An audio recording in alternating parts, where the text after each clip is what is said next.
الحمد للہ رب العالمین والصلاة والسلام علی سید الانبیاء والمرسلین وعلی آلہ الطیبین الطاہرین واصحابہ الاکرمین الافضلین وعلی من والاہم وتبعہم وسار علی نہجہم واستنى بسنتهم إلى يوم الدين. أما بعد فقد قال الله تبارك وتعالى في شان عظمة حبيبه الكريم: أعوذ بالله من الشيطان الرجيم، بسم الله الرحمن الرحيم.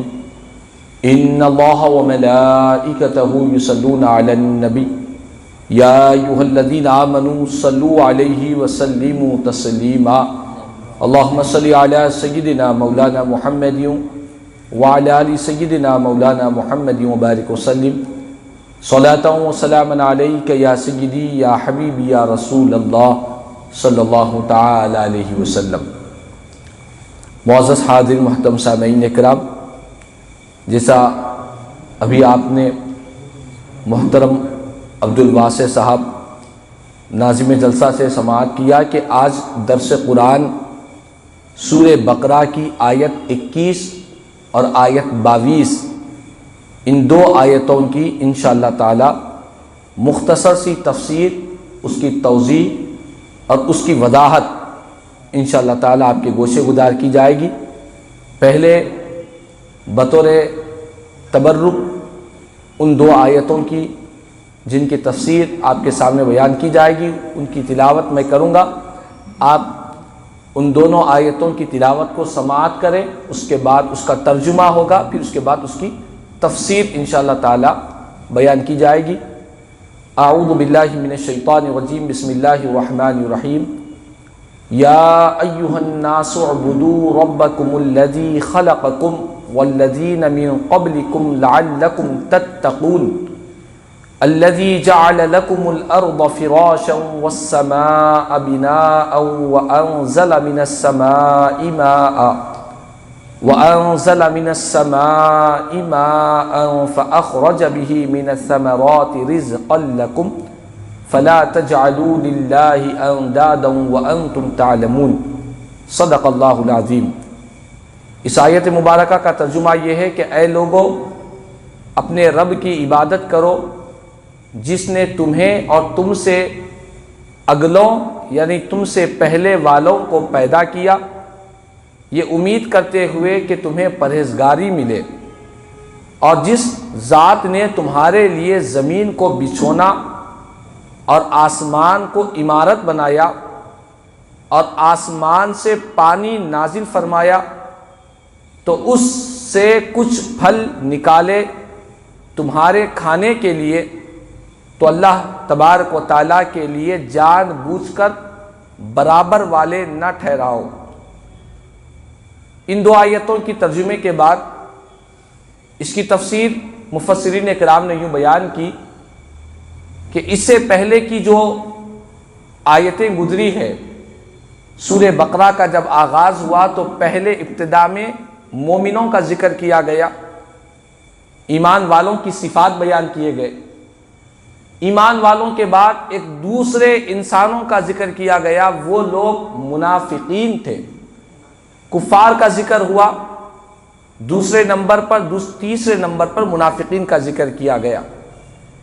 تین جماعتوں کا ذکر ہوا، ایمان والے اور کفار اور تیسرے منافقین. دو رکوع کے اندر ان تمام چیزوں کو بیان کرنے کے بعد اب یہاں پر یہ بیان کیا جا رہا ہے کہ تمام لوگوں کو جمع کر دیا گیا. اس آیت میں کہا گیا کہ اے لوگو. قرآن مجید میں الناس کا جو لفظ استعمال ہوتا ہے، ناس کے معنی لوگ کے آتے ہیں، انسانوں کے آتے ہیں.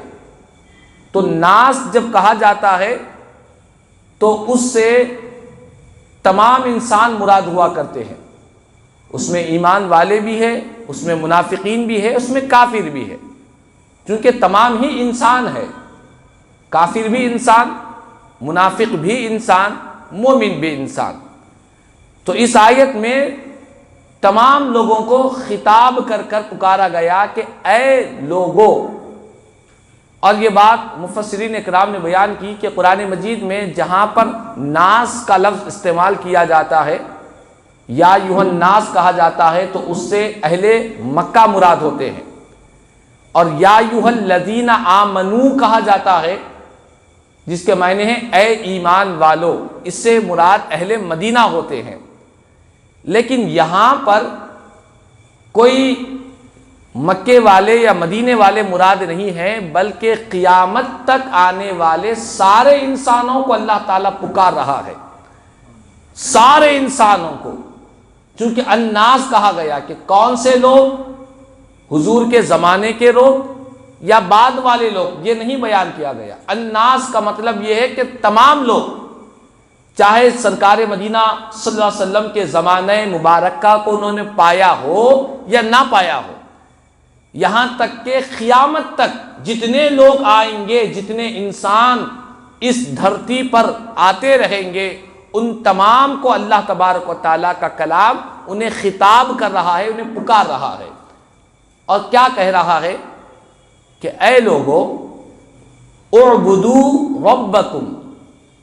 جب سارے انسانوں کو پکارا گیا، سارے انسانوں کو آواز دی گئی، مومن بھی، کافر بھی، منافق بھی، زمانہ رسالت کے لوگ بھی، اور قیامت تک آنے والے سارے انسانوں کو جب رب نے پکارا ہے، پکارنے کے بعد رب نے کیا حکم فرمایا ہے؟ ہم ہمارے گھر میں کوئی بچے کو آواز دیتے ہیں، جب بچہ آواز پر پلٹ کر آتا ہے تو اس کے کوئی حکم دیتے ہیں، کوئی بات کا اسے امر دیتے ہیں۔ تو رب تبارک و تعالیٰ کیا حکم دے رہا ہے؟ تو قربان جائے، رب تبارک و تعالیٰ اپنے بندوں سے فرما رہا ہے کہ اے لوگو، تم اپنے رب کی عبادت کیا کرو۔ اللہ تعالیٰ اپنی عبادت کے لیے اور اپنی بندگی کے لیے سارے انسانوں سے مخاطب ہے، اور سب سے کہہ رہا ہے کہ لوگو اپنے رب کی عبادت کیا کرو۔ رب کی عبادت، عبادت کسے کہتے ہیں؟ تو یاد رکھ لے، عبادت کے معنی علماء نے بیان کیے کہ انتہائی درجے انسان اللہ کی بارگاہ میں تواضع، عاجزی و انکساری، اور اپنے آپ کو کمزور اور اپنے آپ کو رب کی بارگاہ میں انتہائی درجے تواضع کے ساتھ پیش آنے کا نام عبادت ہے۔ اور یہ جو عبادت ہے، یہ اصل انسان کی زندگی کا بہت بڑا مقصد ہے۔ انسان کو رب نے دنیا میں کیوں بھیجا؟ کیوں پیدا کیا؟ دنیا میں انسان کو بھیجنے اور پیدا کرنے کا مقصد کیا ہے؟ خالق کائنات نے خود قرآن مجید میں ارشاد فرمایا، وَمَا خَلَقْتُ الْجِنَّ وَالْإِنسَ إِلَّا لِيَعْبُدُونَ۔ ہم نے جنات اور انسان کو اسی لیے پیدا کیا تاکہ وہ ہماری عبادت کرے، ہماری بندگی کرے۔ تو ہماری پیدائش کا مقصد، ہماری تخلیق انسانی کا مقصد یہ ہے کہ ہم اپنے رب کی عبادت کریں، اس کی بندگی کریں، اس کی بارگاہ میں عاجز ہو جائے، اور اس کی بارگاہ میں انتہائی عاجزی و انکساری کے ساتھ بندگی کیا کرے۔ یہ ہماری زندگی کا ایک مقصد ہے۔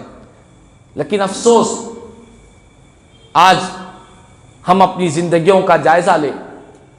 کچھ دیر کے لیے قرآن کی اس آیت جس میں خالق کائنات سارے انسانوں کو آواز دے رہا ہے، پکار رہا ہے کہ اپنے رب کی عبادت کیا کرو، اور ہماری زندگی کا مقصد بھی رب نے قرآن میں بیان بھی کر دیا کہ تمہاری پیدائش کا جو مقصد اولی ہے وہ ہماری عبادت اور بندگی ہے۔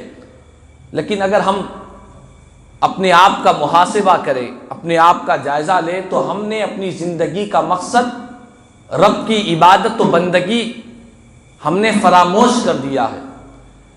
ہر ایک انسان کی زندگی کا مقصد رب کی عبادت ہے، یہ قرآن کہہ رہا ہے، اللہ کا کلام کہہ رہا ہے، خالق کائنات فرما رہا ہے۔ لیکن کسی نے اپنی زندگی کا مقصد مال کمانا اپنی زندگی کا مقصد بنا لیا، کسی نے اپنی دنیا کی چمک دمک کو اپنی زندگی کا مقصد بنا لیا، کسی نے دنیا میں ترقی کو اپنی زندگی کا مقصد بنا لیا۔ کوئی دکان کے پیچھے دوڑ رہا ہے، کوئی مکان کے پیچھے دوڑ رہا ہے، کوئی دولت کے پیچھے دوڑ رہا ہے، کوئی منصب کے پیچھے دوڑ رہا ہے، کوئی شہرت کا طلبگار ہے۔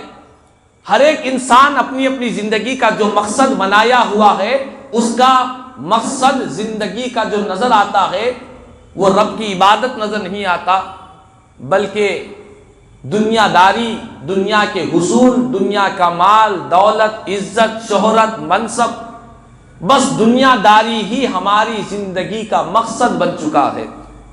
لیکن خالق کائنات بندوں سے فرما رہا ہے کہ اے بندو، تم اپنے رب کی عبادت کیا کرو، تمہیں عبادت کے لیے پیدا کیا گیا ہے۔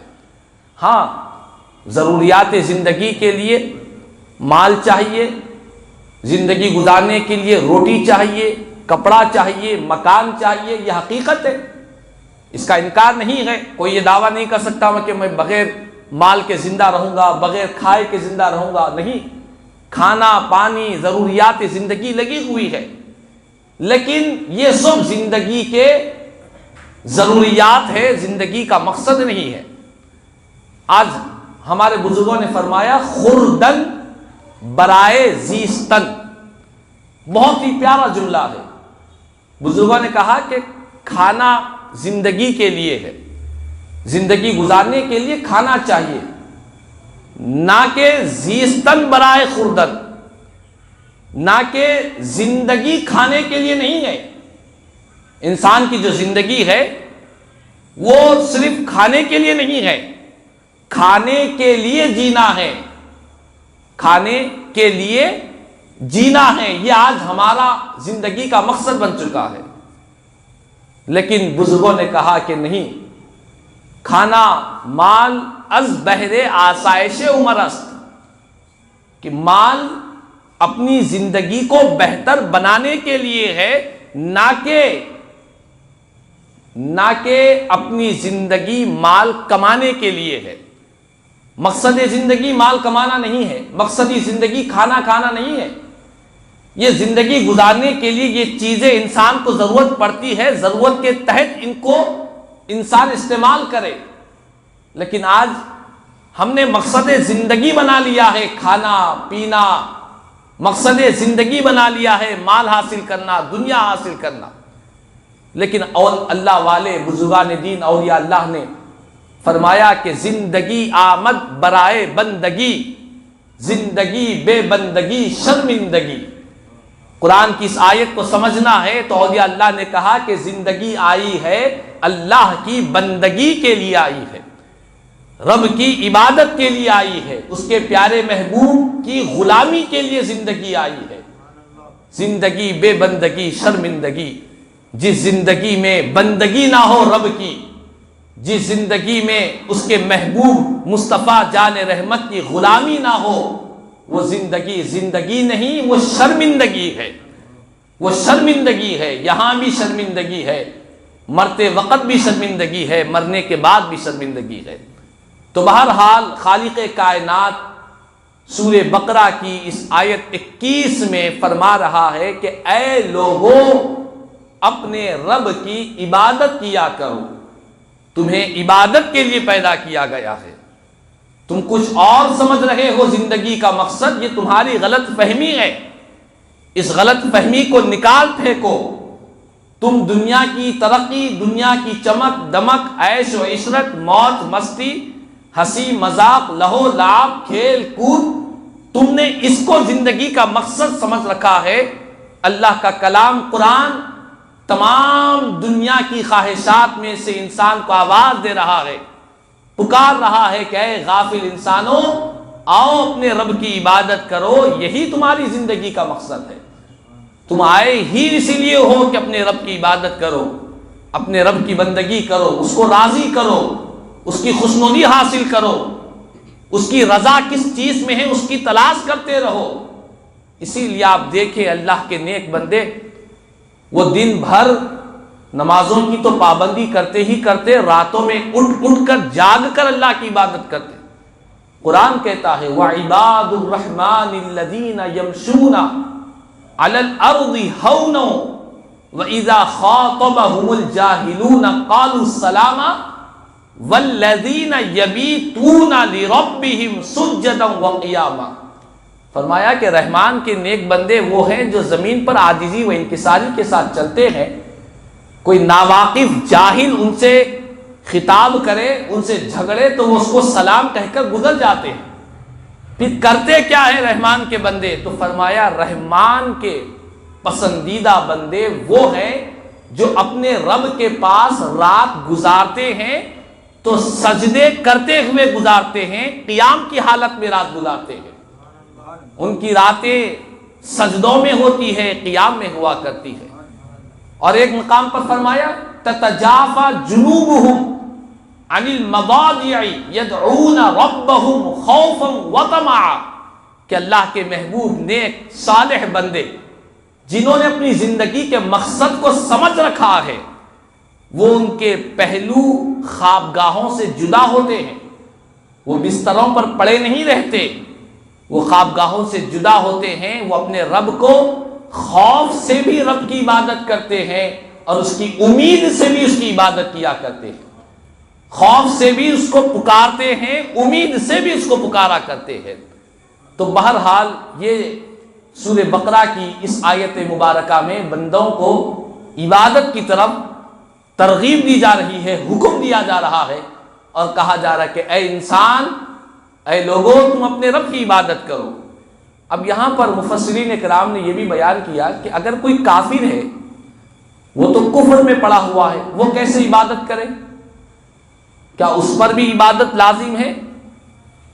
عبادت تو مومن کرے گا، ایمان والا کرے گا. جس کے پاس ایمان ہے اسی کے لیے عبادت ہے. بغیر ایمان کے عبادت بھی عبادت ہی نہیں کہلاتی. تو پھر جب لوگوں کہا گیا تو لوگوں میں مومن بھی آ گئے، کافر بھی آ گئے، منافق بھی آ گئے. پھر یہ کیسے عبادت کریں گے کفار مشرکین؟ تو اس کا مطلب یہ ہے، مفسرین اکرام نے بیان کیا کہ لوگ تو تمام مراد ہے. یہاں پر کافر بھی اس لیے مراد ہے، کافروں سے کہا جا رہا ہے کہ اپنے رب کی عبادت کرو. مطلب یہ ہے کہ ایمان لاؤ پھر اللہ کی عبادت کیا کرو. منافقین سے کہا جا رہا ہے کہ یہ جو دکھلاوے کے کام کر رہے ہو، یہ دکھلاوے کو چھوڑو، مخلص بن کر اللہ کی عبادت کرو. جیسا مومنوں کو کہا جاتا ہے کہ مومنوں نماز پڑھو. اگر کوئی بے وضو ہے تو کیا نماز پڑھ سکتا ہے؟ نہیں. کوئی بے غسل ہے نماز پڑھ سکتا ہے؟ نہیں. مطلب یہ ہے کہ نماز پڑھو کا مطلب یہ ہے کہ نماز کے جو شرائط ہے باوضو ہو کر نماز پڑھو. تو اسی طرح سارے انسانوں سے کہا جا رہا ہے، کافروں سے مراد یہ ہے کہ کافروں عبادت کرو، مطلب یہ ہے کہ ایمان لاؤ پھر اپنے رب کی عبادت کرو. مومنوں سے کہا جا رہا ہے کہ مومنوں، تمہیں تو دولت ایمان اللہ نے اپنے کرم سے عطا فرما دی ہے. ایمان کی دولت، ایمان کی عظیم نعمت تو تمہارے پاس موجود ہے، بس تمہیں چاہیے کہ تم اپنے رب کی عبادت کرو.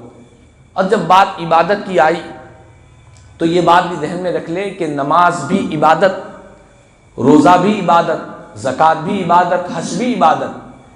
جس طرح حقوق اللہ کی جو حقوق ہے، قرآن کی تلاوت ہے، یہ سب عبادت میں شمار ہوتا ہے. اسی طرح بندہ رزق حلال کماتا ہے، حقوق العباد ادا کرتا ہے، یہ بھی عبادت میں شمار کیا جاتا ہے.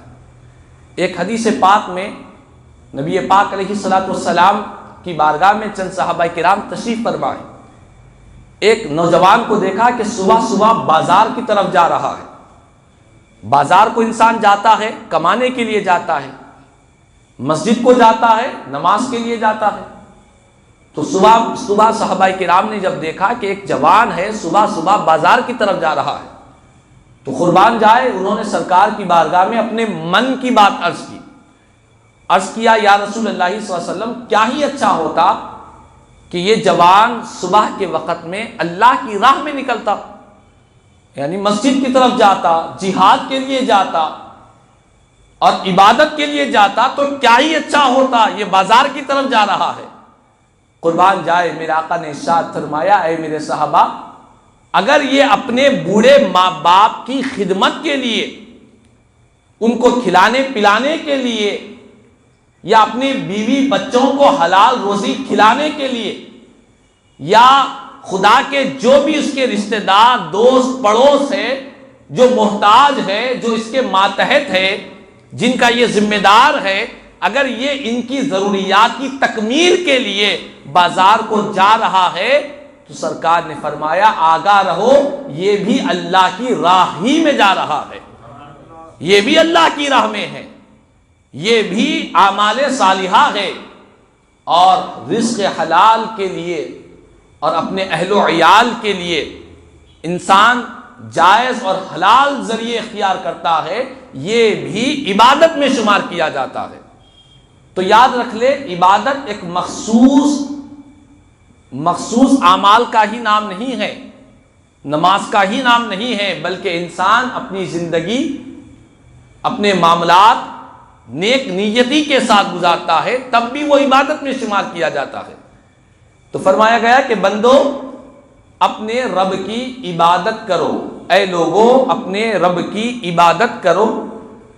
رب کون ہے؟ فرمایا کہ سنو، تمہارا رب وہ ہے جس نے تم کو پیدا کیا ہے، وہ رب تمہارا خالق ہے، تم کو بھی پیدا کیا، جو تم سے پہلے تمہارے آبا و اجداد گزرے ہیں ان کو بھی تمہارے رب ہی نے پیدا کیا۔ گویا کہ رب تبارک و تعالی خالق ہے، خالق کی عبادت کرنی چاہیے۔ کوئی انسان دنیا میں کسی کو کوئی چیز دیتا ہے تو وہ اس کا احسان مند ہوتا ہے۔ رب نے تو تم کو زندگی عطا فرمائی ہے، اس نے ہی نے تم کو بھی پیدا کیا، تم سے پہلے والوں کو بھی پیدا کیا۔ اچھا، یہاں پر مفسرین کرام نے ایک اچھی بات یہ بیان فرمائی کہ دیکھو اللہ تعالیٰ نے صرف یہ نہیں فرمایا کہ تم کو پیدا کیا، فرمایا کہ تمہارے ساتھ ساتھ تمہارے پہلے والوں کو بھی، تم سے پہلے جو گزرے ہیں، تم سے پہلے کون ہے؟ تمہارے آبا و اجداد ہیں، ان کو بھی رب نے پیدا کیا۔ تو آبا و اجداد کے پیدا کرنے کا ذکر یہاں کیوں کیا جا رہا ہے؟ ہم سے کہا جا رہا ہے کہ تم کو پیدا کیا، یہی رب کا احسان کافی ہے۔ ہم سے پہلے والوں کو بھی پیدا کیا، وہ کیوں بیان کیا گیا؟ تو سمجھایا جا رہا ہے کہ دیکھو، جو آدمی شریف النفس ہوتا ہے، نیک اور شریف ہوتا ہے، وہ یہ بات کو جانتا ہے کہ جو لوگ اس کے آبا و اجداد پر، اس کے ماں باپ پر، دادا دادی پر، اس کے بڑوں پر جو احسان کرتے ہیں، وہ احسان کا قرض انسان پر بھی ہوا کرتا ہے۔ اسی لیے کہا گیا کہ تم کو بھی پیدا کیا، تمہارے آبا و اجداد کو بھی اسی نے پیدا کیا۔ مطلب یہ ہے کہ ان کا جو پیدا کیا اس کا احسان تم پر بھی ہے، اگر وہ نہ ہوتے تو تم بھی نہ ہوتے، اگر انہیں پیدا نہ کرتا تو تمہیں بھی پیدا نہیں کرتا۔ تو یہاں پر یہ بات معلوم ہوئی کہ اگر کوئی ہمارے والدین کے ساتھ کوئی احسان کرے تو وہ ہمارا بھی محسن ہے۔ کوئی ہمارے آبا و اجداد پر احسان کیا، کوئی ہمارے بڑوں پر بھی احسان کیا تو وہ ہم پر بھی احسان ہے۔ ہم یہ نہ کہیں کہ ہمارے بڑوں پر کیا تھا ہوگا، ہم پر کیا کیا؟ نہیں، ہمارے بڑوں پر اگر کسی نے احسان کیا، ہمارے آبا و اجداد پر، ہمارے ماں باپ پر، ہمارے دادا دادو پر، ہم سے پہلے جو رشتہ دار ہمارے بڑے گزرے ہیں، اگر کسی نے ان پر بھی احسان کیا تو اس کا احسان ہم پر بھی ہے۔ ہم اس کو اپنا محسن ماننا چاہیے، اس کا احسان مند بنے رہنا چاہیے۔ اسی لیے رب نے فرمایا کہ دیکھو اللہ تبارک و تعالیٰ کی ذات وہ ہے جس نے تم کو بھی پیدا کیا اور تم سے پہلے والوں کو بھی پیدا کیا۔ یہاں پر یہ بات معلوم ہوتی ہے کہ اگر کوئی ہمارے آبا و اجداد پر، ہمارے بڑوں پر احسان کرتا ہے تو ان کا احسان ہم پر بھی ہے، اس کا احسان، اور ہم بھی اس کے احسان مند رہنا چاہیے۔ اس کے بعد جب بات عبادت کی ہوئی اور حکم دیا گیا کہ تم اپنے رب کی عبادت کرو جس نے تم کو بھی پیدا کیا، تم سے پہلے والوں کو بھی۔ اب رہا مسئلہ یہ ہے کہ عبادت جب ہم کریں تو عبادت سے ملتا کیا ہے؟ فرمایا لعلکم تتقون، تاکہ اللہ تعالیٰ تمہیں تقوی کی دولت نصیب کر دے، تاکہ تم متقی بن جاؤ، پرہیزگار بن جاؤ۔ یہ عبادت کا ثمرہ ہے، عبادت کا فائدہ ہے۔ یوں ہی نہیں فرمایا کہ عبادت کرو، فرمایا کہ اس کا فائدہ یہ ہوگا کہ تم تقوی والے بن جاؤ گے۔ یہ تقوی کیا چیز ہے؟ یہ تقوی کوئی معمولی نعمت نہیں ہے۔ جب ہم رمضان میں 1 مہینہ روزہ رکھتے ہیں تو روزے کا مقصد بھی بیان کیا کہ تمہیں تقوی کی دولت مل جائے۔ یہ تقوی کوئی معمولی نعمت نہیں ہے۔ قرآن میں اللہ نے جگہ جگہ تقوی کی اہمیت بیان کی۔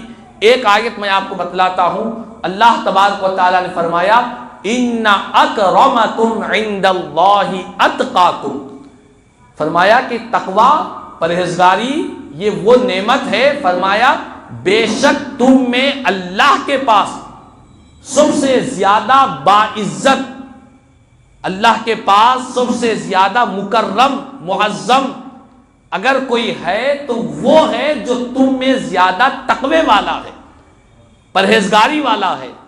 تو تقوی اور پرہیزگاری یہ وہ دولت ہے جو خدا کے پاس ہمارا مقام اونچا کرتی ہے۔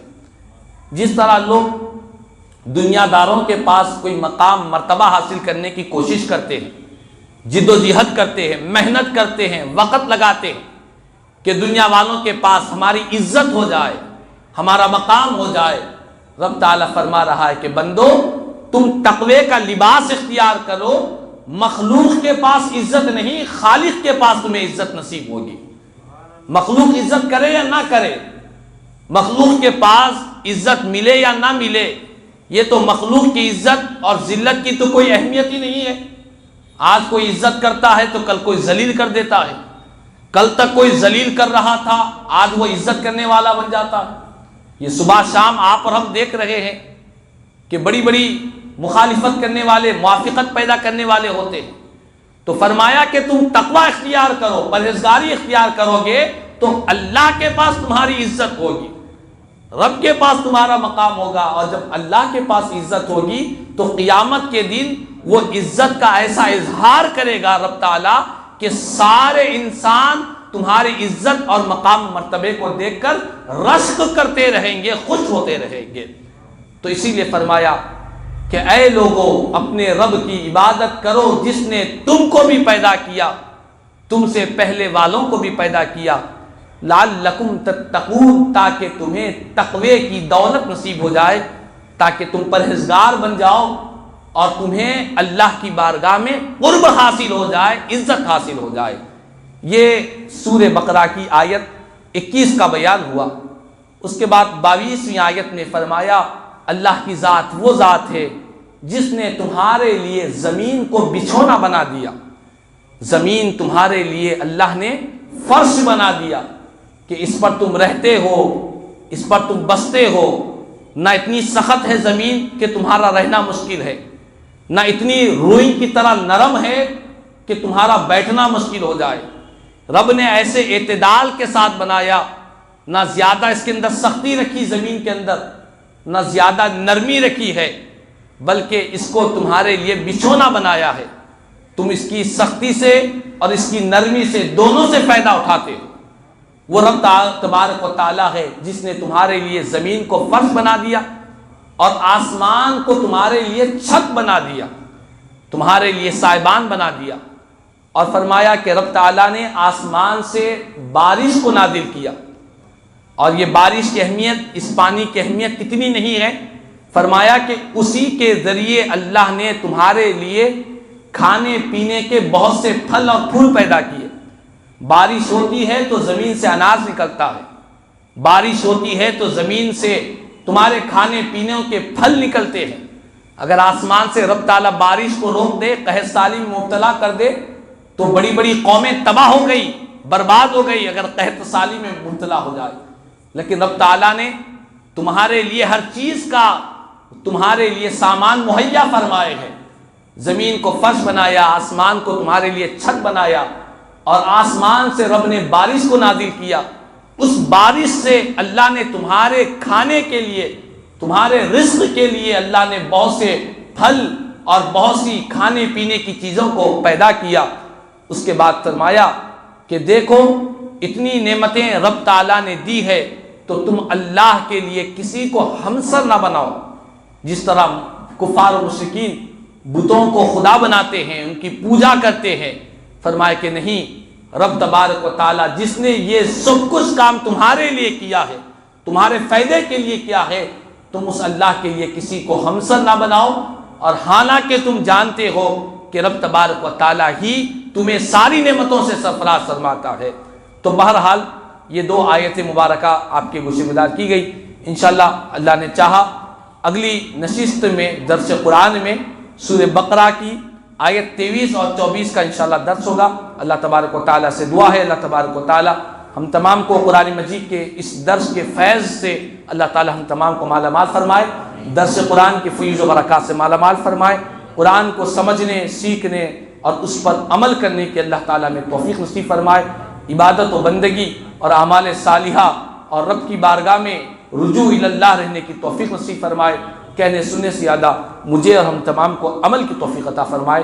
آمین ثم آمین۔ الحمدللہ رب العالمین وما علینا الا البلاغ المبین۔